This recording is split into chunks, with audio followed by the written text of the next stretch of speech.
Hi everyone, welcome back to evidyarthi.in. This is Varsha. तो start करते हैं stories told by ordinary people, यानी वो कहानियां जो हम जैसे आम व्यक्तियों द्वारा सुनाई जा रही थी। तो these stories were generally following oral tradition, यानी कि ये स्टोरीज ओरल ट्रेडिशन को फॉलो कर रही थी। यानी एक इंसान सुनाएगा, बाकी सारे लोग सुनेंगे और वो बाकी सारे लोग फिर अगले इंसान को सुनाएंगे और उसी तरीके से ये जनरेशन बाय जनरेशन आगे पहुंचती गई।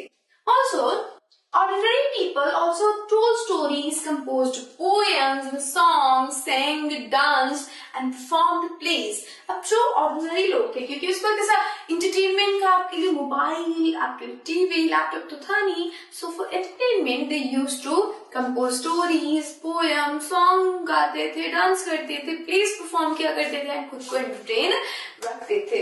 The stories of ordinary people were collected in form of जातकास and Panchatantra. So जो भी स्टोरीज हमारे पहले की थी वो कहाँ कैसे कलेक्ट की गई? ऑर्डिनरी लोगों की जो स्टोरीज थी उनको इन फॉर्म ऑफ जातका, यानी जातका स्टोरीज में आप उनको पाएंगे या फिर पंचतंत्र में पाएंगे। सबने पंचतंत्र पढ़ा होगा या फिर सुना होगा, क्योंकि जनरली जो चंपक जैसे, पता नहीं आजकल वो आते हैं या नहीं, बट हमारे टाइम में चंपक जैसे छोटे छोटे मैगजीन्स आया करते थे और ये मैगजीन्स के अंदर पंचतंत्र की बहुत सारी स्टोरीज हुआ करती थी, जिसमें एनिमल्स ह्यूमन की तरह बोलते थे and they taught us a lesson, a moral lesson में से, तो एक मॉरल लेसन सिखाते थे। एंड जातकास में भी कुछ इसी तरीके की आम लोगों की ही कहानियां होती थी, कई बार इसमें एनिमल्स भी होते थे। Stories from the Jatakas were often shown on the reading of stupas and in paintings in places such as Ajanta. तो ये स्टोरीज ये जो स्टोरीज थी हमारी जातकास के अंदर, इनको कई बार आप स्तूपा के अंदर देखोगे, पेंटिंग के फॉर्म में देखोगे अजंता के अंदर। डिफरेंट हर जगह पे इनको डिपिक्ट किया गया है। जब भी किसी आर्टिस्ट को, किसी क्राफ्ट पर्सन को ज्यादा आर्टिस्टिक दिखना था, एक स्टोरी डिपिक्ट करनी थी, so they use the story of Jatakas. Even some time कुछ जो हमारे बुद्धिस्ट मॉन्क थे उन्होंने बेसिकली जातकास को लिखा, जो ऑर्डिनरी पीपल का जो स्टोरी था उन्होंने जातका के अंदर लिखा था। कई बार उन्होंने ऑर्डिनरी लोगों से नहीं, कई मॉन्यूमेंट्स के ऊपर जो स्टोरी थे उनको भी उन्होंने स्क्रिबल डाउन किया, जातका के अंदर इंक्लूड किया। This is your story told by ordinary people. इस story told by ordinary people के अंदर आप पाएंगे कि हर किसी की स्टोरी थी।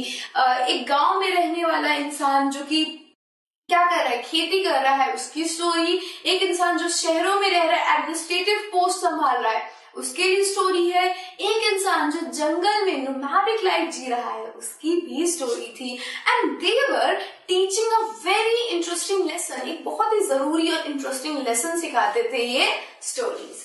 नेक्स्ट देखिए, we have next is writing books on science. Science के ऊपर किताबें, क्योंकि अभी तक हमने क्या देखी, स्टोरीज और इमेजिनेशन की बात हुई, लेकिन अब हम देखते हैं रियल वर्ल्ड को, जहाँ पे चीजें सिर्फ एंटरटेनमेंट पर्पस के लिए नहीं बल्कि स्टडी पर्पस के लिए हो रही थी। उनमें से सबसे इम्पोर्टेंट इंसानी जो बुक्स है, उनमें से सबसे जो लिखते थे बुक्स को, उनमें से सबसे इम्पोर्टेंट इंसान है हमारे आर्यभट्ट। This is Aryabhata. ये अपने टाइम के एस्ट्रोनॉट थे, क्योंकि इन्होंने खगोलीय शास्त्र यानी स्पेस स्टडी में अपना बहुत कंट्रीब्यूशन दिया था, and that is why he is still very known.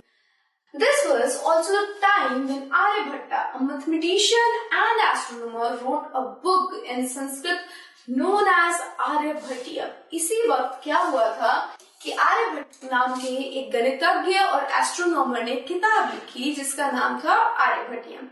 इसके अंदर he stated that day and night were caused by the rotation of Earth on its axis, even though it seems as if sun is rising and setting. पहले क्या था, ऐसा satellite नहीं था। पहले क्या था, ऐसा आप बाहर सैटेलाइट लेके गए and you see the whole space, no, ऐसा कुछ पहले नहीं था। आर्यभट्ट ने जो मासेस थे, जो ऑर्डिनरी पीपल थे, उनको ये लगता था अर्थ एक ही जगह पे है और हमारे चारों तरफ सन चक्कर लगा रहा है, वो राइज करता है और वो फिर सेट कर जाता है। आर्यभट्ट ने अपनी थ्योरी प्रपोज की कि जो अर्थ है वो अपनी एक्सिस पे रोटेट कर रही है और इस वजह से डे एंड नाइट होता है, सन अपनी जगह पे ही टिका हुआ है और अर्थ उस सन के चारों तरफ चक्कर लगाती है। This was written in Aryabhatiyam. Next देखते हैं, he developed explanation for eclipse as well, जो ग्रहण लगते हैं एक्लिप्सेस, ठीक है, उनके लिए साइंटिफिक उन्होंने एक्सप्लेनेशन दी कि क्यों लगते हैं। जब सूरज, चंद्रमा और पृथ्वी एक साथ एक ही लाइन में हो जाते हैं तो फिर इक्लिप्स लगता है। उन्होंने ये बात अपनी इस किताब के अंदर बताई। नेक्स्ट देखिए, found a way of calculating the circumference of a circle. So circumference क्या होता है? ये हमारा सर्कल है और इस सर्कल के अराउंड ये जो लाइन है इसकी लेंथ पता करने को हम सर्कमफेरेंस कहते हैं। तो इस सर्कमफेरेंस को कैसे पता करें मैथमेटिकली, उन्होंने ये भी बताया। आजकल के टाइम में हम क्या यूज कर रहे हैं, 2πr।